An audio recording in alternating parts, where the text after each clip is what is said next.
శ్రీ మహాగణాధిపతయ నమ. ఐం మహాసరస్వత్యే నమ. శ్రీ లలితాంబికాదేవియే నమ. ద్వాదశ రాసుల వాళ్లకు ఎలా ఉండబోతుంది జూలై మాసమంతా కూడా ఏ విధముగా ఉంటుంది అంటే ఒక విశేషము ఉన్నది ఈ జూలై మాసంలో.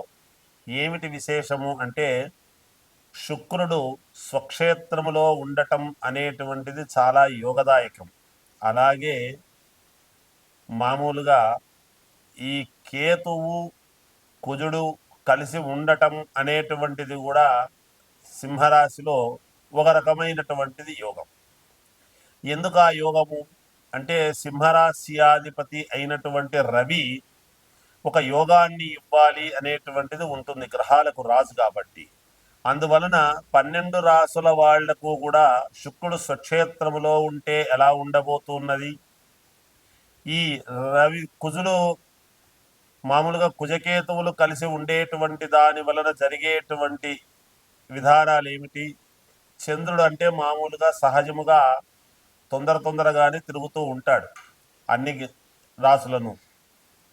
ఇవి కొంచెం ఎక్కువగా నెలల పాటు ఉండేటువంటివి కాబట్టి కొంచెం చూసుకోవాలి. అందువలన చాలా యోగవంతమైనటువంటి ఇవి నడుస్తాయి అనేటువంటిది తెలుస్తూ ఉన్నది. ఎవరెవరి జాతకములో అయితే శుక్రుడు బలంగా ఉంటాడో, అలాగే సింహరాశి వాళ్ళకి ఏమిటి, ఆ రాశిలో ఉండేటువంటి వాళ్ళకనే కాకుండా కుజకేతువుల యొక్క ప్రభావం ఎవరి జాతకములో అయితే యోగదాయకముగా ఉంటుందో వీటన్నిటినీ ఏమి తెలుపుతుంది మనకు అంటే రాహువు కుంభములో ఉండటం, కేతువు సింహములో ఉండటం వలన, అలాగే రాజకీయ నాయకులకు కావచ్చు, ఒక పదవి కాంక్షించేటువంటి వాళ్లకు కావచ్చు, నాకు ఈ యోగము ఈ మహర్దశ ఎందుకు నాకు రాలేదు, ఒక అవార్డు ఎందుకు రాలేదు అనేటువంటి వాళ్లకు కావచ్చు, శుక్రుడు స్వక్షేత్రములో ఉండేటువంటి దాని వల్ల కళలకు అధిపతి కాబట్టి స్త్రీలకు ఎక్కువగా ప్రాధాన్యతగా మంచి పేరు రావటం అనేటువంటిది కూడా ఉంటుంది గాక,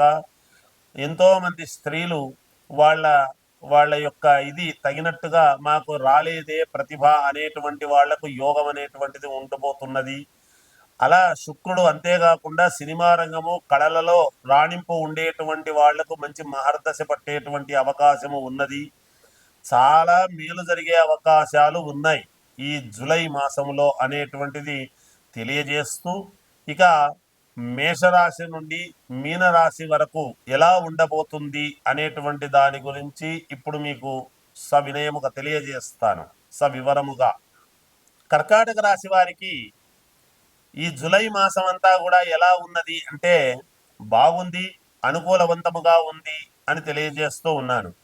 కొన్ని నిర్ణయాలలో కొంతమంది చెప్పినటువంటివి మీరు విన్నా, మీకు కావాల్సినటువంటి వాళ్ళు మంచి చెప్పేటువంటి వాళ్ళు విన్నా, మీ వారి మాటలు మీరు వింటున్నా కూడా మీరు సొంత నిర్ణయాలు తీసుకుంటే మీకు చాలా యోగదాయకముగా ఉంటుంది అనేది తెలియజేస్తున్నాను.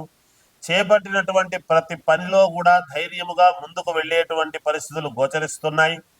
నూతన వాహనం కొనుగోలు చేసేటువంటి విధముగా మీ ఆలోచనలు ఉండబోతున్నాయి.